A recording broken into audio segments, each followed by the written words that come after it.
Hello বন্ধুরা, আজকে আমার ছেলে রেজাল্ট নিয়ে আইছে। তোমাদের আশীর্বাদে রেজাল্ট কিন্তু ভালো হয়েছে। ছেলে আমার ফার্স্ট ডিভিশনে পাস করছে। তোমরা এরকম সবসময় আমার পাশে থাকবা, আমাদের আশীর্বাদ করবা, আমাদের ছেলে যেরকম ভালো মানুষ হয়। মেট্রিক দিব সামনে বছর, মেট্রিকও এরকম ভালো লেটার নিয়ে পাস করে। আমার কিন্তু বহুত চিন্তা, বহুত টেনশন আসলো ছেলে নিয়ে। মানে পাস তো করবো, মানে ডিভিশন মারবো কিনা এটা চিন্তা আসলো, কিন্তু ডিভিশন মারছে। এই খুশিতে আমি সবাই মিষ্টি খাওয়াইতেছি।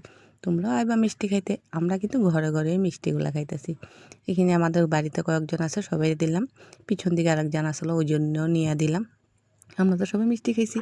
তোমরা খাও নাই, তুঙ্গ মিষ্টিটা বাকি রয়েছে কিন্তু। হ্যাঁ, তোমরা আইবা কিন্তু মিষ্টি খাইতে, আমি বারবার কইতাছি। কেন তোমরা তো আমার আশীর্বাদ করছো না ছেলেরে। এই দেখো আমি দৌড়াইয়া দৌড়াইয়া বহুত খুশি, মানে আমি আজকে ছেলে যে পাস করছে। লাস্টে সবাই মিষ্টি টিষ্টি দিয়া আমরা দুজন বসি খাইতে।